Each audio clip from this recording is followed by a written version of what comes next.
Welcome back to Programming TV. So today's client, this is a Masters athlete, games caliber athlete who is transitioning into a different phase of life, frankly, where competing at least temporarily is going to take a back seat. And he is directing a lot more of his resources towards the business side of things for now. And understanding that there's going to be, as a result, certain lifestyle things that shift, again, at least for the next several months. So figuring out what is going to be a good way to continue to leverage the training he has.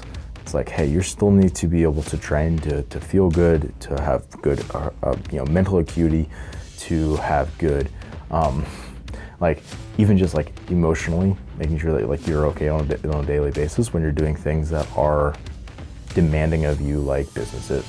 And this is something that I personally can relate to a lot. So I felt like, this is a situation that I felt like, hey, I can help you out with this. So he's somebody who's got, over a decade of specific CrossFit experience. So there's not a lot of like low-hanging fruit to be had anymore, frankly, as well as there's a whole lot less like dedicated skill work that needs to be had. And that's one of the things you're gonna see. Like obviously if you're gonna be training, 4 days a week for 60 minutes, like we have him doing right now, like that is just a big ask to try to like maintain a bunch of different qualities. So you're gonna have sacrifices about that. As someone was doing a lot of double days before, oftentimes each of those sessions being like 2 hours, the total amount of time is like a fraction, like that he's actually spending on fitness is a fraction of what it was before. So just knowing that and being very honest with yourself about what you can achieve in that time is important, and realizing that there's certain qualities that you're not going to be sharp on when you come back. Just because like you're not going to be able to do as much unfatigued strength work, as like those sessions can bleed out to 2-3 hours at times. You're not going to be able to do as much long conditioning. Like a lot of your stuff is going to be more like the class environment where certain things just get skipped, and that's the reality. However, at the same time, there's a lot that you can do and leverage in those situations. So let's take advantage of it. Make sure you're still hitting your individual priorities, still staying as sharp as you can on all the different skills, and still making sure you're doing some CrossFit at the end of the day. So this is the template that I came up with for him. Session 1 is 4 sessions each week. Again, 60 minutes exactly. So he's on a clock, basically starts a clock, he's moving down through, and using that clock is basically like all these different timestamps, no different than like a class lesson plan that I'm writing for our affiliate at a weekly basis. Session 1, he starts off getting nice and sweaty, warm up type Metcon. And then he's going into sets of snatching and handstand push-up work. Again, the first week you're gonna see it's like 1 minute on, 1 minute off, but it's set up in a way that's like actually still gonna be productive for strength work. And then he goes into a Metcon with barbell and body weight. Again, that would change every week, but making sure that those two things stay consistent, and then an accessory clock in the remaining time. Session 2 is an easy run to start off, just to get warm. Then it's a higher effort run with a recovery erg. And then we're gonna take that same erg that he was using on the recovery and put it into a Metcon. Again, making sure that we're varying the support movements, and that'll probably keep the movement checklist to make sure that he is, again, checking off as many of those different movements as he can on like maybe a 2 to 3 week basis rather than a 1 week basis. Then he's got a pushing and pulling hypertrophy work just to maintain touch of that. And then session 3, again, another warm up style AMRAP, and he's gonna go into a moderate clean complex, which is sort of priming work for his squat strength work. And then basically he's gonna go into a Metcon that is probably gonna involve like thruster pull up or thruster chest bar variations, where it's almost like a Fran-like couplet, but without the same intensity and effort, more like sets that are repeatable, unsustainable work, but the rest allowing it to be repeatable. And then like some echo and a mobility work at the end there. And then finally set 4 is sports sets. We're just making sure basically this is just like a bunch of like, I would say tough but repeatable Metcon type efforts with longer work than rest, but making sure that it's mimicking the internal metabolic environment of CrossFit. And for him specifically, we're gonna include things like handstand push-ups, we're gonna include things like wall balls and double unders and burpees and some of those simpler conditioning pieces, because that's the stuff that he's gonna continue to need development on long term. So let's dive in.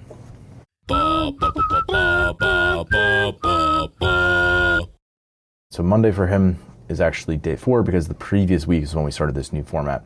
I gave him 3 sessions of this because we started partway through that previous week. And then, so this is actually session 4 is Monday here. So, and again, he could reorder these as he sees fit. Obviously, you can see that in the coach's notes right up front here. And again, this is the most simple session in the fact that it is basically warm up, hit a long sports sets piece, and then do some, easy cool down work at the end. So that's essentially the flow of this. And the goal is there's certain things that are high leverage handles for us to pull on for him, which is the case for all of these. However, there's certain movement patterns that I'm just going to be making sure I'm hitting on this particular day. I've gone over sports sets before. I think it's a great effective tool. I'll link to it up above if you want to check it out. So 0 to 5 minutes is an easy run for him. And again, a lot of this is going to be like based on RPE because again, when you're doing mixed work, that's just the easiest way to do it. And then from 5 to 12 is his opportunity to prep all the movements that he needs to in the workout. At 15 minutes is actually when he's going to start his sports sets. So this is 6 total sets of work, resting 2 minutes between. It's a 4-minute AMRAP at a moderately tough pace. So the odd sets, again, this is a 4-minute AMRAP of 10 calorie run, 3 wall-facing handstand push-ups where he needs to do a wall walk into and out of that set, and 6 burpee box jump overs to 24 inches. So those are sets 1, 3, and 5. The even sets 2, 4, and 6. He's got 35 double unders, 15 wall balls, and 6 burpee box jump overs at 24 inches.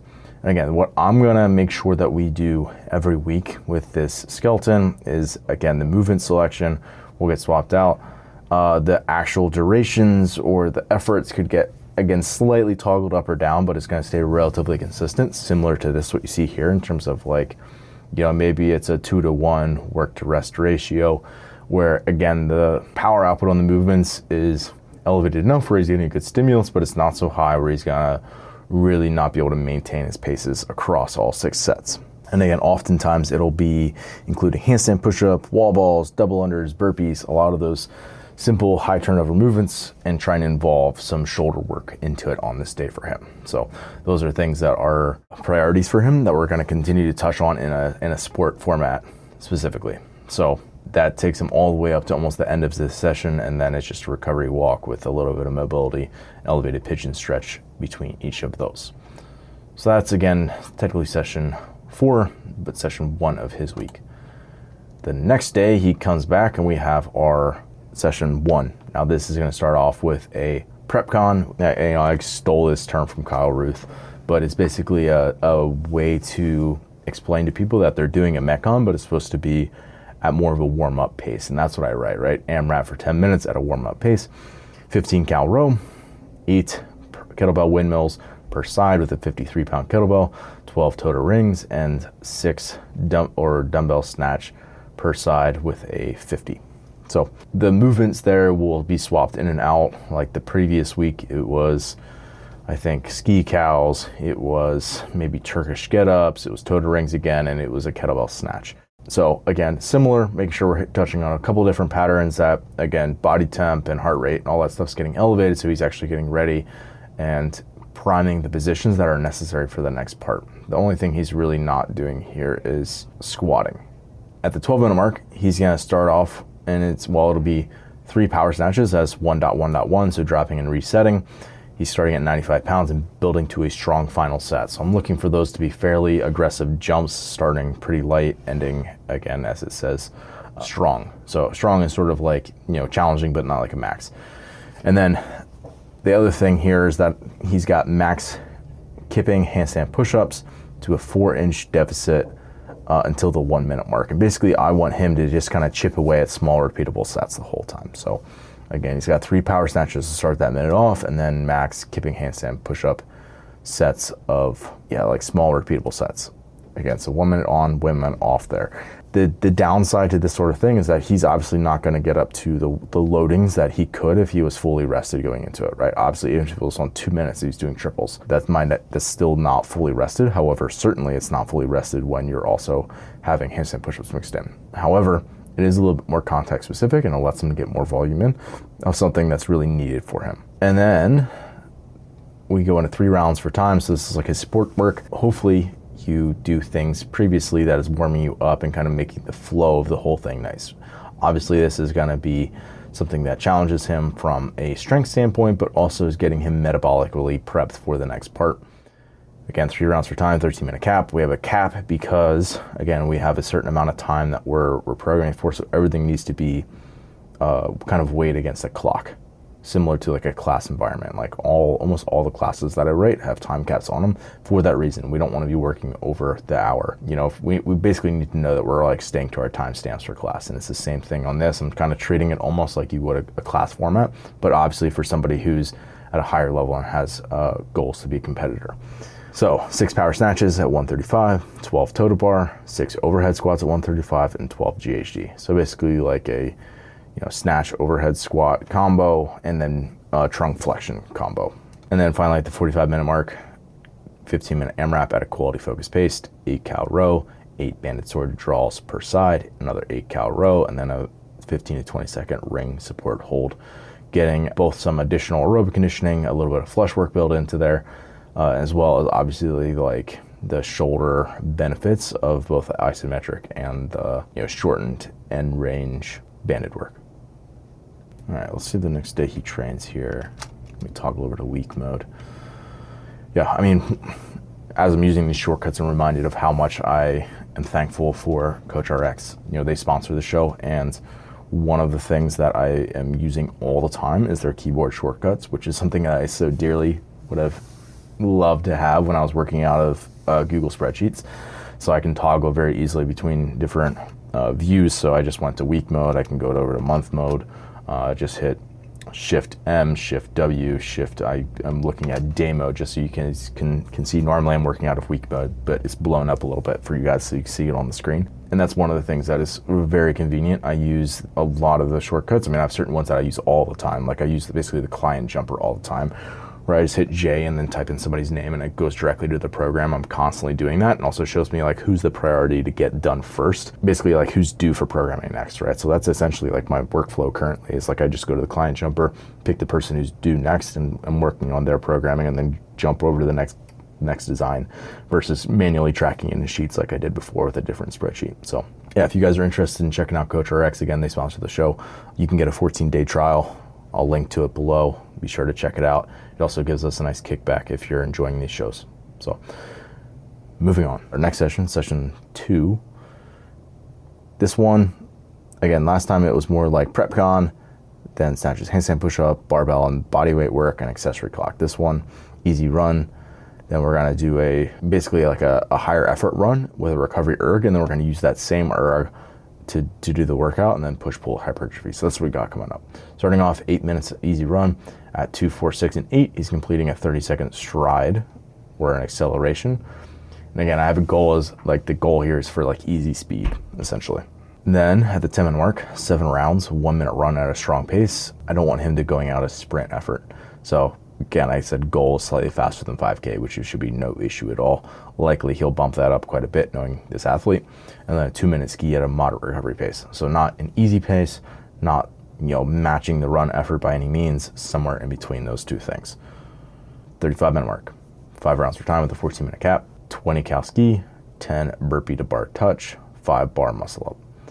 And basically, obviously the ski, you can modulate your intensity quite a bit. You can row at 800 cals an hour or 1200 cals an hour. The other two is more like you're just moving through, and it would be more of like you controlling your work rest to get through it appropriately. Notes, rounds 1 through 3 are at cruise pace. Round 4 is a moderately tough effort. Round 5, hammer down, right? So the goal being to kind of accelerate your way through the rounds rather than starting at a high power output and slowly tailing off. At the 50-minute mark, 7-minute EMOM. Basically, he's doing pushing and pulling work on each EMOM. So from 0 to 12 seconds of that minute, he's doing maxed strict supinated pull-ups. And from 24 seconds to 36 seconds, so again, another 12 seconds of work, max strict ring dips. So again, against the clock, but still allowing like someone of his level doing 12 on the minute will become challenging because he's going to accumulate a bunch of reps in that amount of time. Where if it was an alternating EMOM, you could do this for 15 seconds and it's not going to be an issue. And then at the 58-minute mark, a 30-second seated bicep stretch, 60-second foam rolling the lats, and 30 seconds of a seated bicep stretch again. Friday, another rest day. Saturday, final session of the week. Again, this one starting with the prep con, then we're going into a moderate clean complex, some squatting strength work to make sure we're touching on that, and then a metcon with some like Fran couplets is what I'm calling it, and then finally echo and mobility work. So his prep con, again, another 10-minute AMRAP at warm-up pace. Again, you're going to see that a lot of the patterns are hit in this, but they're things that can kind of control the intensity, almost always involving an erg in this, and making it just a little bit lower complexity, right? Like a class type workout that you can just use to get warm and sweaty. AMRAP, 10 minutes at warm-up pace, 10 box step overs. Rounds 1 and 2 are body weight. The remainder of those rounds are with 35-pound dumbbells. Again, for somebody of his level, that's sort of a warm-up effort. 3 wall walks, 10 wall balls with a 20-pound ball, just like normal, and then 10 cal row. So you're only resting 2 minutes. You're going into minutes 1 through 6, 2 hang squat cleans and 2 push jerks, starting light. So basically you're just, essentially he's going to be cleaning up the previous part, getting out his bar, loading it up, and going right into this by the 12-minute mark. So starting light, ending at RPE 6 to 7 out of 10. Again, that's just priming work and making sure that he's touching the squat clean, whatever clean pattern, because we're not doing a ton of heavy cleaning right now. And basically, again, that's additional prep work. Obviously, it's specific to what he's doing in terms of like the sport, but it's also good prep work for minutes 7 and 12, which is a hang, squat, clean, and split jerk. Continue building from where he ended the last part, ending at RPE 8.5 out of 10 for that complex. And then finally, immediately into minutes 13 through 18 is 1 back squat with a 2-second lower. Again, continuing to build, ending at RPE 8.5 out of 10. He's doing 4 reps initially on the minute, which is obviously a lot, bringing that down to just a complex with 2 movements in it for the next 6, and then the final 6 is just 1 single rep. So there's a lot of turnaround time there. There's a lot of racking and unracking and changing weights and stuff. Again, that's like one of the sacrifices that you kind of need to make in this format. Again, what this is allowing for is it's going to feel pushed, it's going to feel a little bit condensed, but again, like that's pretty sport specific for the most part, and yet he's still going to be able to lift fairly heavy loads and get at least a stimulus that's a strength maintenance at the very least. Finally, at the 42-minute mark, we've got 3 sets, 2 minutes on, 2 minutes off, 40-foot prowler push, moderate to grindy loads there, 6 ring muscle ups, 12 dumbbell thrusters with the 50s, and then max calorie row at the highest repeatable score. And likely he'll flush a bit after that. So there you have it. That's the final session of that day. As you can see, a lot of these, it's like just touching on the sport basically as much as you can, with making sure that, and I guess with that being said, like the way that you do that the most is by doing a lot of high-low work, a lot of EMOMs and interval things that are against the clock, and just accumulating a bunch of like moderately tough work, right? And that goes for strength work, it goes for conditioning work.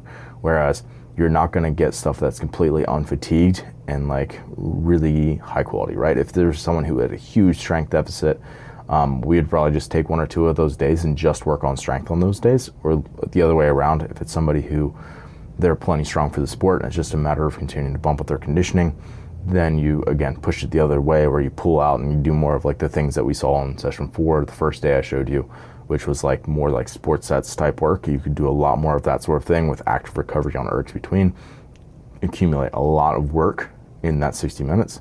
That'd be a great way. This is a more balanced athlete, so that's why you see a more balanced program. So if you enjoyed this video, we've got a whole list of programming TV videos that we've done in the past.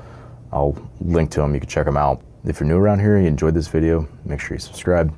Thanks for watching, stay the course.